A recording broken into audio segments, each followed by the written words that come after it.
अस्सलामुअलैकुम students, how are you? I hope you will be fine. मैं आपकी teacher ma'am Saima. तो आज मैं आपके लिए जो स्टोरी लेकर आई हूँ उसका नाम है बादशाह के नए कपड़े। चलें जी, आज की स्टोरी हम स्टार्ट करते हैं। एक दफ़ा का जिक्र है, एक बादशाह था। वो उम्दा और नफीस कपड़ों का नहायत आला ज़ौक़ रखता था। इसे नए नए कपड़े पहनने का बहुत ज़्यादा शौक़ था। इसका महल तरह तरह के कीमती कपड़ों से भरा पड़ा था। अपने शौक को पूरा करने के लिए बड़ी बड़ी रकूम खर्च किया करता था। बादशाह की एक आदत ये भी थी कि वो जब कोई नया कपड़ा पहनता तो शहर भर में इसे पहनकर घूमता। सारा शहर इसकी एक झलक देखने के लिए जमा हो जाता और हर कोई इसके ज़ौक़ और लिबास के खूब तारीफ किया करता। ये सुनकर बादशाह के शौक में और भी इजाफा हो जाता।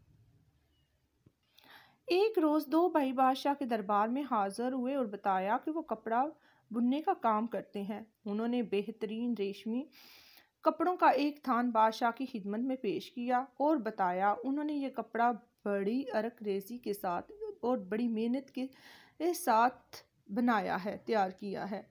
बादशाह ने इन्हें भारी कीमत देकर यह थान खरीद लिया और कहा, अगर तुम्हारे पास इससे भी अच्छी कोई चीज़ हो तो मुझे पेश करो। इस पर एक भाई ने कहा, हमारे वालिद ने हमें एक ऐसा कपड़ा बुनने का तरीका सिखाया है जो सबसे अलग और अनोखा है। हमारे अलावा ऐसा कोई कपड़ा बुन सकता नहीं। इस कपड़े की खूबी ये है कि इसे सिर्फ वही लोग देख सकते हैं जो दानिशमंद और बादशाह के वक़्त कामल के वफादार हों। बादशाह इस अनोखे कपड़े के बारे में सुनकर बड़ा मुतजस्सिस हुआ। इसने वो दोनों भाइयों से फरमाइश की कि वो कपड़ा इसके लिए तैयार करें। इस पर दोनों भाई ने कहा, जहां पना ये कोई आसान काम नहीं। इस कपड़े की तैयारी पर बड़ा खर्चा आएगा और वक्त भी बहुत लगेगा। अगर आप इस कपड़े की लागत का बोझ उठाने के तैयार हैं तो हम इसे बुनने के लिए तैयार हैं। बादशाह फौरन राजी हो गया। दोनों भाइयों को शाही मेहमान खाने में ठहरा दिया गया और वही इनके काम करने को कपड़ा बुनने की खड्डी लगा दी। इनके तलब करने पर हीरों और अशरफियों से भरे हुए संदूक इनके हवाले कर दिए गए कि वो जितना चाहे पैसा खर्च करें और बादशाह की फरमाइश पूरी करें। अब रोजाना सुबह शाम तक खड्डी चलती रहती और दोनों भाई काम में जुटे रहते। वजीर और दरबारी रोजाना मेहमान खाने में जाते और दोनों भाइयों को दिल जमी से काम करता देखते। वो बड़ी कोशिश करते कि इन्हें कपड़ा दिखाई दे, मगर कोई भी इसे देख ना पाता। उन्हीं भाइयों की कही हुई बात भी सबको याद थी कि इस कपड़े को वही देख सकता है जो दानिशमंद और बादशाह वक्त का वफादार हो। अब कौन था जो कपड़ा नजर ना आने का कहकर खुद को बेवकूफ और नमक हराम साबित करता। लिहाजा कपड़ा ना देख पाने के बावजूद हर कोई बादशाह के सामने आकर कपड़े के हुस्न दिलकशी के तारीफ के पुल बांधता और कहता कि ऐसा कपड़ा आज तक किसी को नसीब ना हुआ जो हमारे बादशाह मौसम के जिस्म की जीनत बनेगा। इनकी बातें सुनकर बादशाह और बेचैन हो जाता। अक्सर मालूम करता कि कितना काम बाकी रह गया है। दोनों भाई बड़े अदब से बताते कि बादशाह सलामत, बहुत जल्द कपड़ा तैयार हो जाएगा। हम इसे सी कर एक उम्दा पोशाक बनाकर आपकी खिदमत में पेश कर देंगे। बादशाह के हुक्म पर इन दोनों भाइयों की खूब खिदमत की जा रही। वो उम्दा पकवान खाते, नरमो मुलायम बिस्तर पर आराम करते। बिलाखिर वो दिन आ ही गया जब उन्होंने बादशाह को पैगाम भेजा कि लिबास तैयार हो चुका है।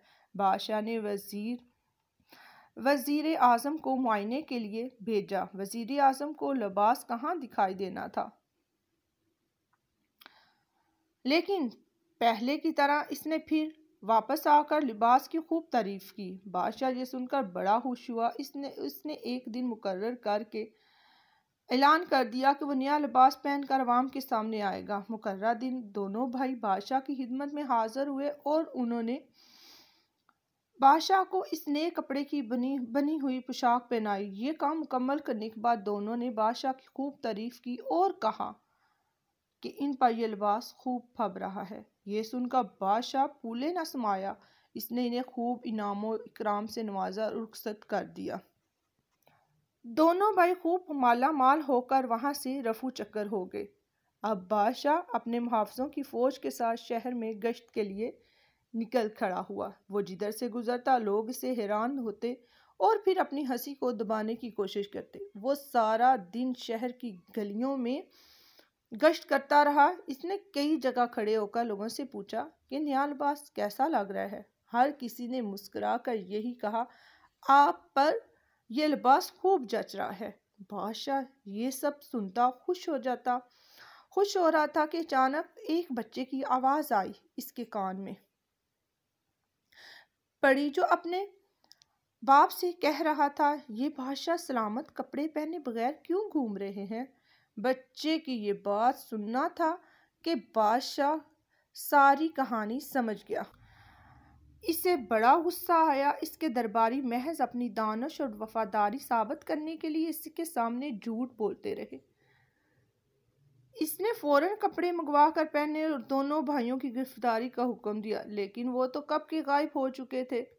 बादशाह ने अपने तमाम खुशामदी और बड़े वजीरों और दरबारियों की छुट्टी करा दी और इनकी जगह सच बोलने वाले लोगों को वजीर बना दिया। सच है कि किसी शौक को इतना सर ना चढ़ाना चाहिए कि लोग इसकी आड़ में आपको बेवकूफ़ बनाएं, और इस तरह खुशामदी साथियों से होशियार रहना चाहिए, क्योंकि महज आपकी खुशनुदी के लिए वो ऐसे भी झूठ बोल जाते हैं जो आगे चलकर आपके लिए नुकसानदेह साबित होते हैं। तो बच्चों, आपको कैसी लगी आज की मेरी कहानी? अपना बहुत बहुत ख्याल रखिएगा। अल्लाह हाफिज़।